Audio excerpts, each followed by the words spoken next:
ada rumus untuk mengatasi money politik.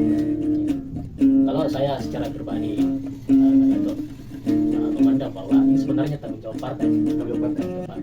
Kita butuh figur yang betul-betul yang berkualitas. Ini tanggung jawab besarnya untuk partai. Ngopi dulu biar agak santai ya. Jangan terlalu tegang. Ini podcast saya. Jadi partai politik itu adalah pabrik di mana ide dan Iya, gagasan itu laboratorium. produksi. Iya, produksi. 3.000 halaman itu apa itu? Lagaligo. Nah, kitab Lagaligo itu kan ada di Universitas Belanda. Angkut di sini bagaimanapun caranya. Sejarah gua dan lu itu kan satu kesatuan yang tidak terpisahkan. Bisa terpisah.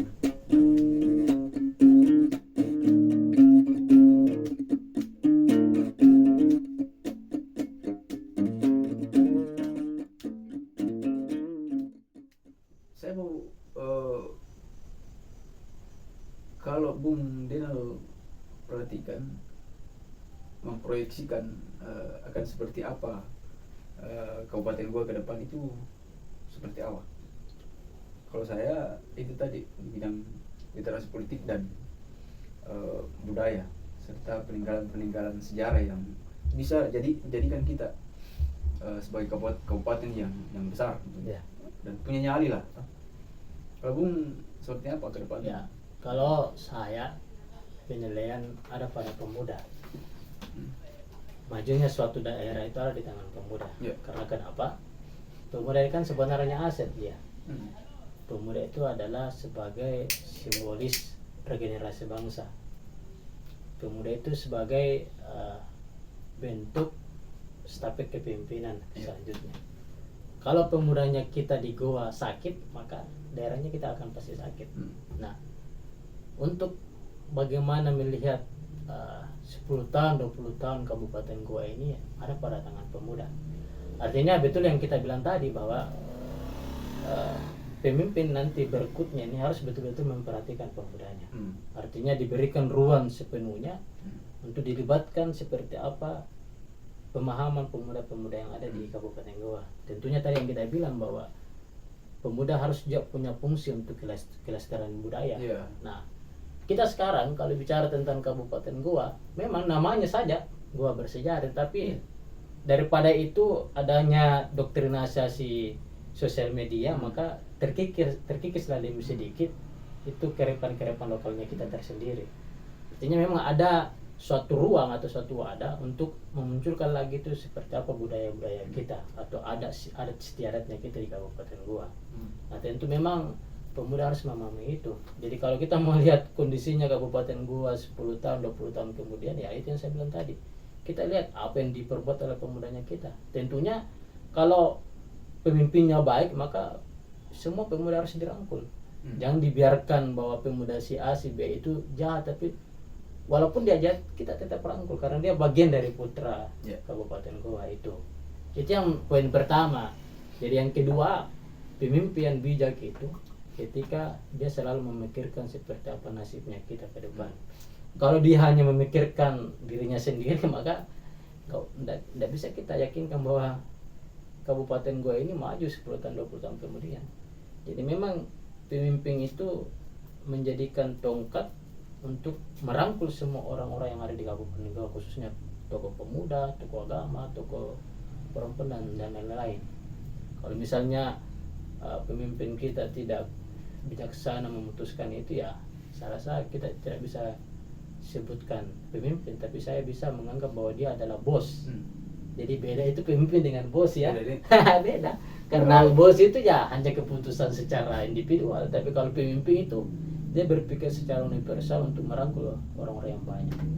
Jadi untuk memajukan suatu daerah ya butuh kolaborasi. Saya pernah dengar asumsinya Pak Bupati Patnan.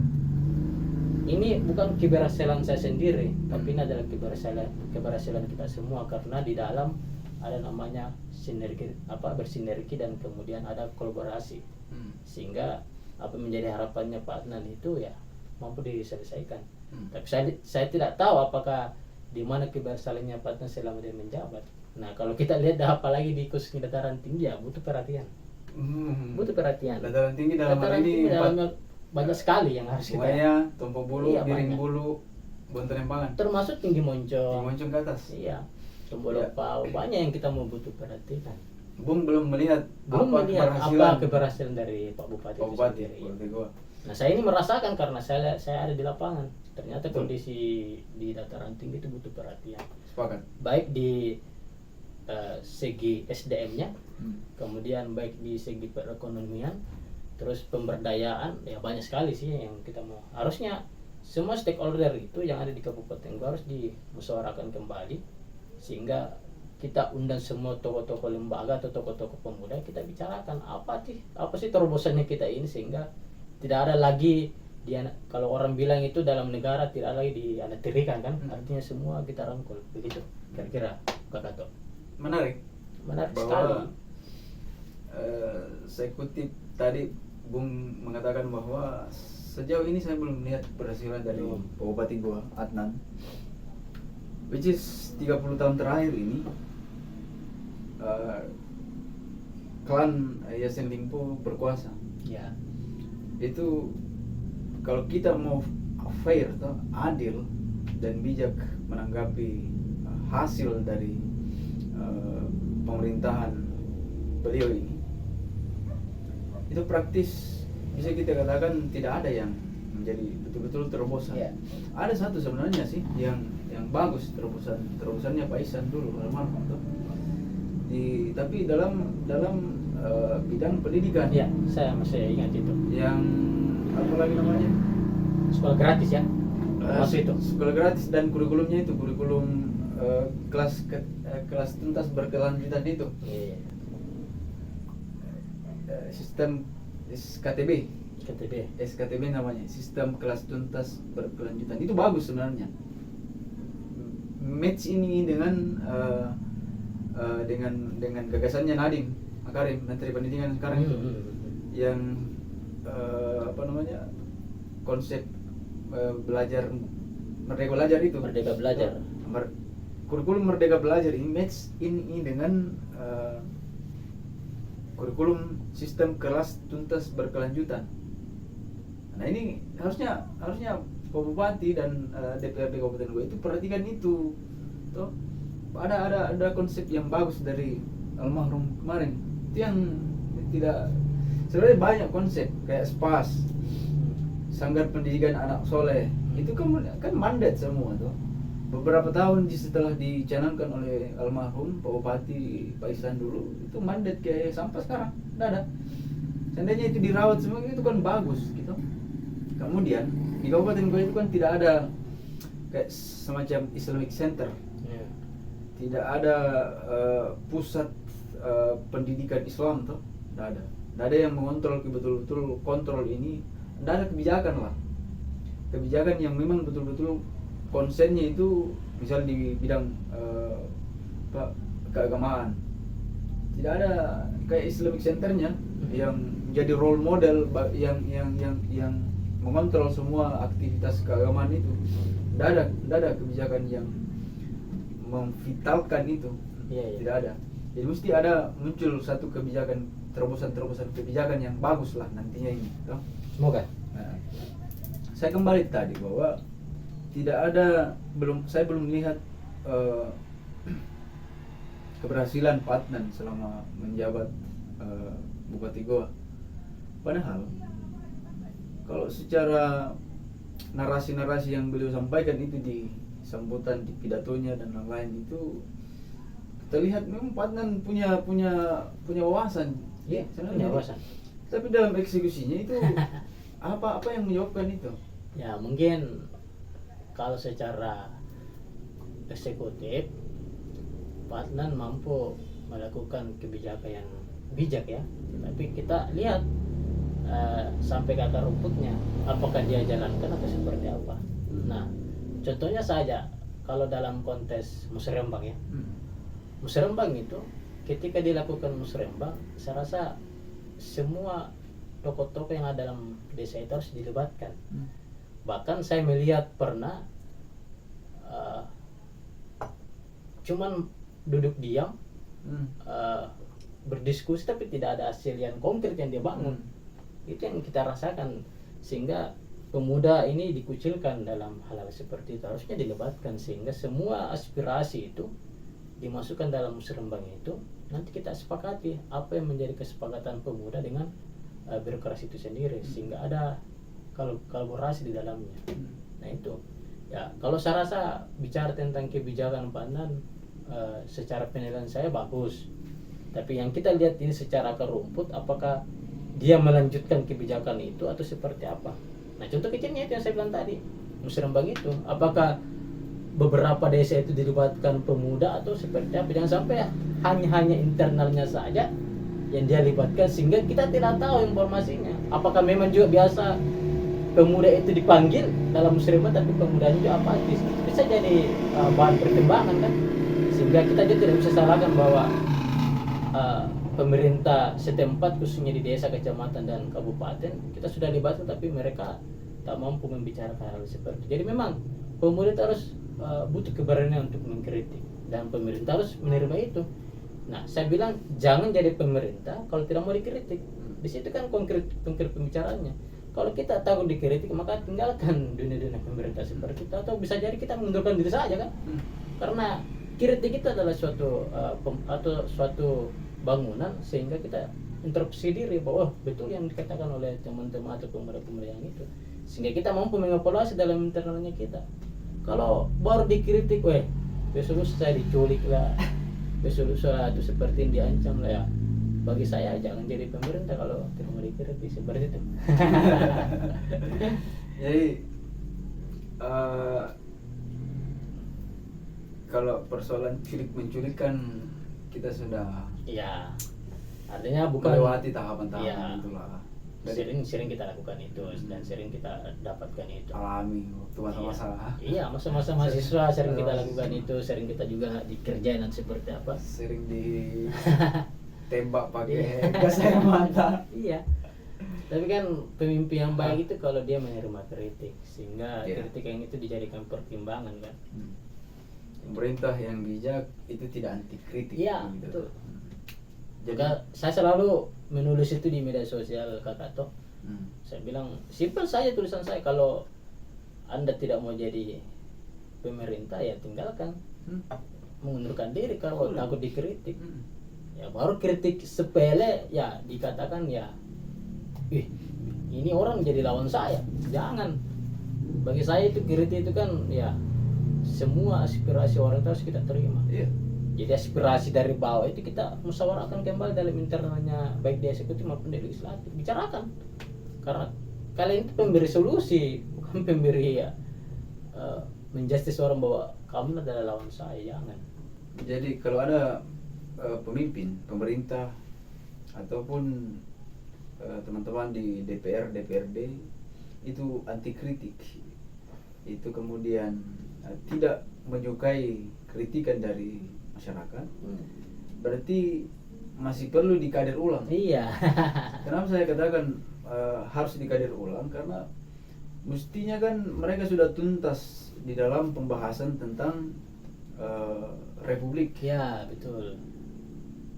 Negara republik itu kan untuk membatasi kekuasaan absolut pemerintah, dibentuklah satu sistem yang namanya republik. Siap dikritik dan siap menerima dikritik dan siap menerima. Betul itu. Nah saya pikir wawasan-wawasan tentang sistem republik itu pemerintah sudah tuntas Mila. Jangan lagi ada pemerintah yang goblok tuh. Di dalam goblok itu saya pikir kalau tersinggung dengan kritikan masyarakat, tidak usah kau tersinggung. Iya tuh, balas dengan argumentasi. Iya, betul. Sesuai dengan tupoksimu. Iya. Menjadi pemimpin kan ada tupoksinya. Betul. Menjadi pemerintah kan ada tugas pokok dan fungsinya. Selama menjadi pemimpin atau pemerintah, selama tidak keluar dari tupoksi, apa yang kau takutkan sebagai pemimpin, sebagai pemerintah? Tapi ketika keluar dari tugas pokok dan fungsinya, nah baru kita takut. Itu pun jangan juga represif, jangan arogan. Tidak usah, arogansi dan represivitas itu tidak perlu pemerintah lakukan. Sepakat itu. Karena konstitusi kita menjamin bahwa mengharuskan bahwa pemerintah, kemudian daripada itu untuk membentuk satu pemerintah negara Indonesia yang melindungi segenap bangsa Iya, Indonesia bangsa harus dan dilindungi. seluruh tumpah darahnya Indonesia, memajukan kesejahteraan umum dan menceraikan kehidupan bangsa. Itu diatur oleh undang-undang. Iya, undang-undang dasar kita, konstitusi kita bilang begitu. Jadi maksudku saya tuntas milah supaya tidak dikader ulang ini. Misal bupati lah, siapa kan tuh, kalau tidak dikader ulang ya pahami itu, pahami konstitusi kita. Iya, iya, iya. Kalau tidak paham, sini kader ulang. Betul, betul. Oke, saya kembali ke Pak Bupati Goa. Kenapa Pak Bupati Goa? Ya kebetulan saya orang Goa asli, Iya, iya, iya. orang Taring asli. Taring dulu ini Pak Denal satu Dampang. Dampang itu kerajaan kecil yang berdiri sendiri. Iya. Ini sejarahnya Taring. Iya. Jadi Dampang Taring itu pada zaman kerajaan dulu, dia cuma tunduk dan patuh sama Sombayar Goa. Iya, iya, betul. Selain daripada itu tidak mau diatur. Hmm. Itulah kemudian karakter orang Taring itu memang agak sulit diatur. agak sulit diatur dan mungkin sulit teratur. Menjadi kultur ya. Yang menjadi kultur sampai sekarang ya, Rona Tompi. Nah, saya kembali ke Patnan karena beliau ini yang akan melanjutkan tongkat estafet kepemimpinan di tingkat atas toh. Iya, iya. Karena 2 kali menjadi bupati, tidak bisa lagi mencalonkan jadi bupati. Tidak Ya. mungkin mencalonkan jadi wakil bupati gua. Iya. Ya minimal calon wakil gubernur nantinya toh. Saya mengharapkan beliau jadi gubernur lah. Iya. Kenapa demikian? Ini kita naikkan sedikit dari kabupaten menuju provinsi Sulawesi Selatan tuh. Bisa kita bicarakan sedikit. Bisa. Bukan berarti kita orang Goa mendukung juga Patnan atau sudah mendukung Patnan untuk menjadi gubernur. Saya ya begini. Ini pertanyaan bagus ini. Dari sekian nama-nama yang ada itu, misal di Luwu Timur ada Ibu Indah, Iya. IDP. Pak Wali di Parepare. Iya. Kemudian Aco, Ya. Mantan wali kota. mantan wali kota Makassar, Makassar. Pak Ilham tuh. Dani Pomanto. Iya. Dan incumbent sekarang Iya, Pak Sudirman Sulaiman. Iya. Dari sekian nama-nama ini tambah Patnan, 6 nama ini plus Patnan ini, saya pikir dengan pengalaman yang dimiliki sama Patnan 10 tahun memimpin Kabupaten Goa plus 1 periode menjadi wakil rakyat Iya. di Kota Makassar plus 20 tahun selama Pak Syahrul Purnama sama ayahanda beliau Pak Isan, itu 20 tahun Patnan hidup di dalam lingkup kekuasaan Kabupaten Goa. Tentu dengan pengalaman indrawi selama Pak Syahrul dan Pak Isan itu, pengalaman itu dia bisa pakai. Ada pengalamannya Pak Syahrul, ada pengalamannya Pak Isan. Saya bisa pakai untuk bekal saya nantinya tuh. Kemudian di Kabupaten Goa 10 tahun. Nah, di antara 6 nama-nama ini, katakanlah yang paling unggul lah toh, karena incumbent ini Pak Dani. Kemudian Pak Dani juga incumbent wali kota ya. Iya, Tapi dia Pak Dani. naik kelas. Pak siapa Pak Sudirman. Pak Sudirman. Iya. Pak Sudirman. Mantan Sudirman dan Patnan ini kalau kita kasih duel, mereka punya kapasitas, no? Iya, iya, iya. Saya berdiri di Patnan. Saya juga 100% mendukung Patnan. Iya, saya yakin. Nah, berdasarkan pengalaman itu Iya. tadi toh, karena Pak Sudirman Sulaiman ini kan kapasitasnya wakil, baru wakil, memimpin Sulawesi Selatan itu kan secara otomatis, Iya. secara aklamasi toh, belum sebagai pemilihan. Nah, saya menganggap setara antara Patnan dengan Pak Gubernur sekarang. Oleh karena itu, berdasarkan pengalaman yang dimiliki sama Patnan ini, saya mau Patnan yang gubernur. Iya, iya. Itu mau tak ya? Itu mauku.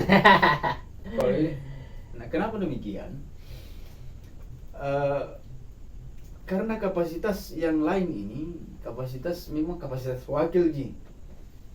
Pak Adnan juga sebenarnya kapasitas wakil ji. Seandainya yang jadi 01 adalah Nurdin Abdullah, saya baru menyodorkan Pak Adnan bahwa pantas sebagai wakil kalau Pak Nurdin Abdullah sebagai 01-nya.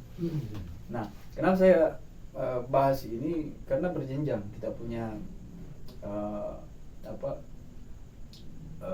kita punya kepentingan bersama. Dari kabupaten gua di cover sama provinsi, pemerintahan Pemda di Sulsel. Tentu kita juga memikirkan itu. Karena orang gua gini ya, kita pikirkan juga ini tuh. Karena kita orang gua, Mimi aja orang gua. Bukan, tidak seperti itu. Saya kira seperti itu konteksnya. Tidak, bukan karena saya orang gua. Makanya saya bilang tadi, bukan karena saya bilang saya orang gua bahwa secara otomatis juga orang gua. Orang gua tidak. Tapi kita bisa adu ini yang 6 orang ini. IDP, Aco, DP, Pak Taufan Pawe, Ya. Andi Sudirman Sulaiman dan Adnan. Ibu Indah. Iya, siapa namanya? Ibu Indah pertama. Yang IDP. Oh, IDP ya. Dari Pertiwi itu. Iya. Adu gagasan. Coba adu gagasan. Coba ada satu forum yang hadirkan 6 orang ini. Kalau ndak unggul Kipatnan. Saya ini keyakinan yang berdasarkan keyakinan yang akademis lah, toh. Iya. Ilmiah yang bisa saya pertanggungjawabkan. Coba Mi. Nah, kenapa saya katakan demikian? Saya tadi bertanya bahwa apa kira-kira kendalanya ini Patnan sampai secara gagasan bagus Ji, tapi implementasinya itu kurang nih. Atau mungkin tunggu jadi gubernur dulu untuk gua bisa oke. Atau seperti apa? Seperti apa Bung Denal tanggapi nanti di pilkada? Karena penting untuk kita bahas, share ke masyarakat opini kita, no? Betul. Baik di pilkada maupun di pilgub itu kembali pada pilihan masyarakat. Bukan berarti kita orang gua memilih Joap Adnan untuk jadi gubernur. Tidak ada urusan. Iya. Tapi sekarang saya bilang bahwa yang menentukan figur itu ada pada partai. Karena partai itu menilai seberapa banyak survei masing-masing figur. Karena orang partai ini bertaruh secara politik pasti mau menang. Iya, ketika menang berarti banyak ruang-ruang tertentu yang didapatkan oleh partai. Bukan berarti partai menyodorkan nama itu juga IDP, tapi ketika semua calon figur itu mendaftar di partai, maka partai itu membutuhkan yang namanya survei. Sampai di mana survei masing-masing figur ya. Ketika survei sudah ada di tangan mereka untuk dijadikan bahwa ini betul-betul bisa jadi figur, maka partai itu yang mengumumkan, oh ini calon saya. Nah, kalau bicara tentang pengalaman, semua punya pengalaman. Baik Pak Dani, Pak Aco, Pak Adnan, Pak Gubernur, mantan Bupati, semua punya pengalaman besar. Tapi saya ini mau kita ini butuh pemimpin yang muda. Karena bicara tentang latar belakang Pak Adnan kan dia sosok pemuda. Di antara yang 6 ini Pak Adnan yang paling muda. Nah, saya ini berharap bahwa yang dibutuhkan Gubernur Sulawesi Selatan itu orang-orang yang muda. Tapi ada yang bilang kalau Pak Adnan di sini terlalu eksklusif gitu. Itu pendapatnya orang. Jadi orang-orang VIP yang bisa ketemu sama beliau. Ya. Nah, kita mau kan pemimpin itu tidak berjarak dengan yang dipimpin. Iya. Toh? Ya katakanlah antara tulang paha dengan tulang pinggul itu. Kalau bicara tentang Pak Adnan untuk menemu kita pasti saya rasa berat. Bukan. Berat sekali karena kenapa? Masyarakat yang ada di Sulawesi Selatan itu sangat banyak. Tidak. Saya punya maksud. Ya tidak, kan dah harus dinatumi satu-satu. Ya. Tapi saya punya maksud begini. Misal Pak Adnan toh, kita konsen ke Pak Adnan nanti. Pak Adnan ini kan cerdas sih saya pikir orang. Iya, cerdas. Dan bisa diadu gagasan wawasannya. Contohlah ini Pak Nurdin Abdullah. Itu yang saya katakan bahwa memang protokoler itu pasti ada, protokoler ya aturan-aturan protokoler dari pejabat itu pasti ada lah. Tapi kalau kita perhatikan cara Nurdin Abdullah berinteraksi dengan masyarakat itu kan seakan-akan tidak ada jarak. Nah, iya, iya. Oh, seperti itu temannya kakak tuh ya. Ya, Jangan ada jarak antara kasih pemimpin luwes dengan lah, masyarakat. ya toh? Iya, iya. Kasih luwes mi. Itu yang saya maksud. Hmm. Kalau persoalan yang bersinggungan langsung dengan protokoler kan tidak mungkin langsung ketemu partner toh. Betul. Ada protokoler yang mesti kita lewati, ada tahapan-tahapannya, ada palang pintunya. Nah, saya punya mau Nurdin Abdullah itu bagus sekali, keren. Dia punya metode interaksi dengan masyarakat. Waktu menjabat jadi gubernur. Tuh, Ya. ya sama bupati gubernur juga. Saya pikir dalam satu kalender pemerintahan itu 2 kalender lah. Dalam hal ini 2 tahun pakai untuk kunjungi semua daerah, supaya kepala daerah ini, dalam hal ini bupati dan wali kota, itu tidak ada yang ngibul. Nah, selama ini kan gubernur tak dikibuli sama wali kota sama bupatinya. Mungkin sedikit anggaran yang disalurkan. Nah, saya katakan dikibuli karena tidak periksa ini Pak Gubernur tidak memeriksa di lapangan. Kali tinggal menunggu laporan dari wali kota dan bupati bilang aman ini di daerah, Siap. aman ini. Nah, saya punya mau yang teraman itu periksa. Nah, kalau data dan ini kurang, kita gubernur juga harus ini tuh.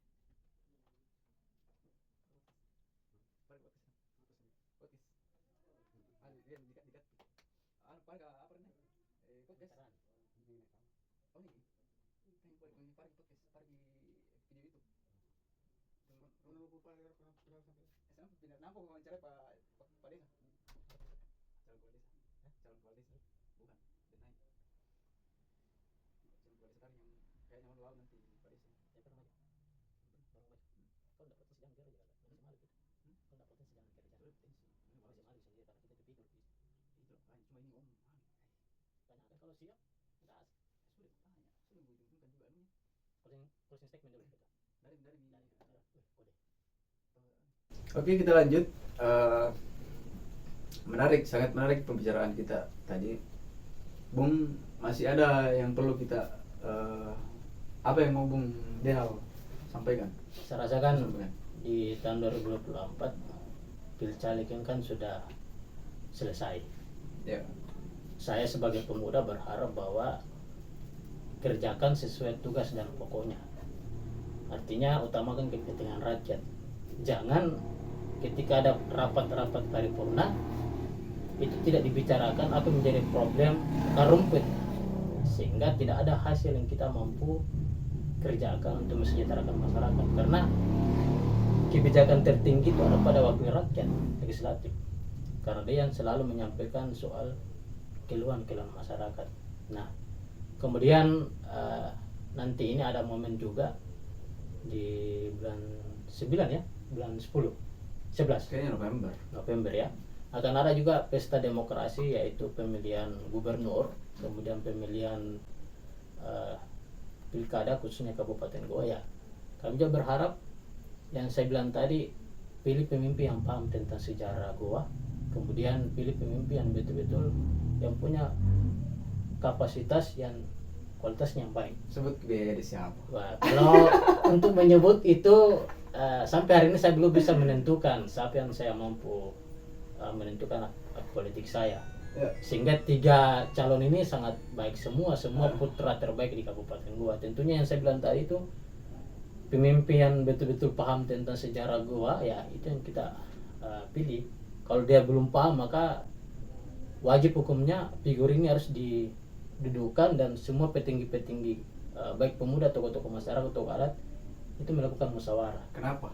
Ya, sehingga kita adu gagasannya apa yang dia mau perbuat selama dia nanti menjadi pemimpin Kabupaten Goa. Kenapa harus paham sejarah Kabupaten Goa? Ya, saya rasa Goa ini kan dijuluki sebagai Goa bersejarah.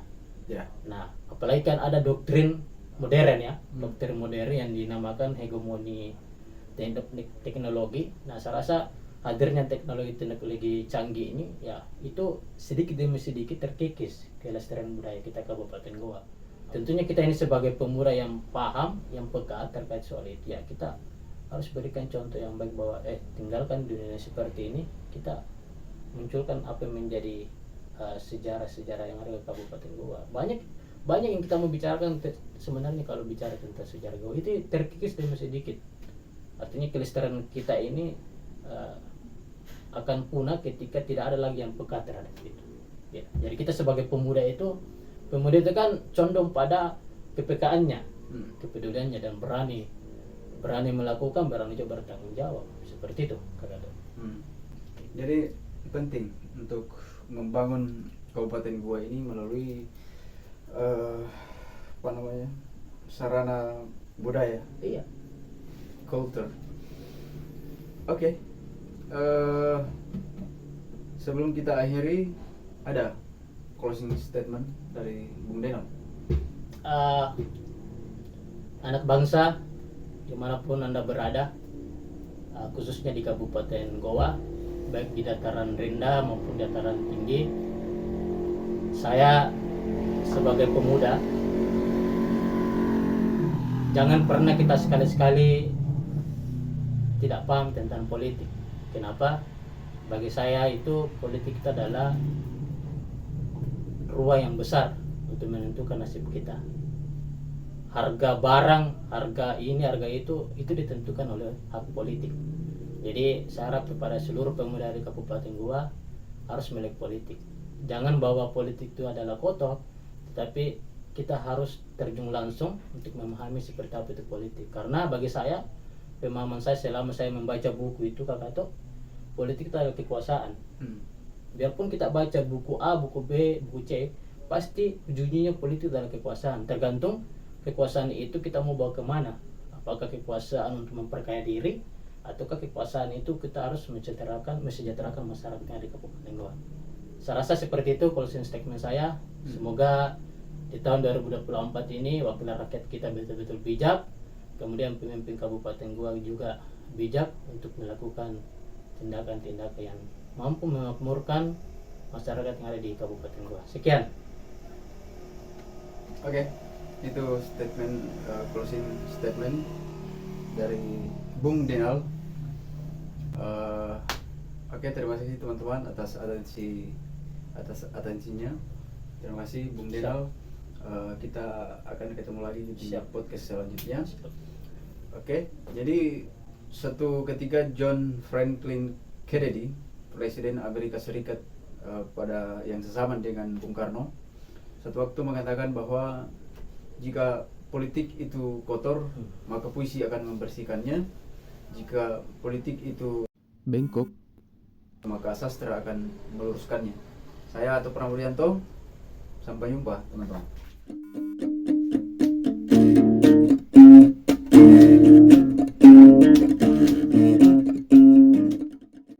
Kamu tuh guru apa di ngajarnya? Matematika. Matematika. Kalau guru honor tuh ini lagi viral nih di mana-mana disebutkan. Iya. Maaf sekali mau nanya. Gaji pokoknya itu berapa? Aku kalau dihitung-hitung per bulan itu 460.000. Satu minggu berapa kali ngajar? Aku satu minggu tuh 4 hari berarti. Satu kali ngajarnya berapa lama satu harinya? Satu harinya 2 jam. 2 jam. 460. Ya, mudah-mudahan walaupun guru katanya pahlawan tanpa tanda jasa, tapi harusnya ada pemberian tanda jasanya itu lebih dari itu. Mudah-mudahan ya diangkat derajatnya, diangkat penghargaannya, diangkat jadi ASN tetap ya. Tuh, jadi kita tuh walaupun di profesi apapun harus bersyukur berapapun penghasilannya ya, tapi harus tetap ada penghargaan sebetulnya. Sahabat Tuhan. Oke.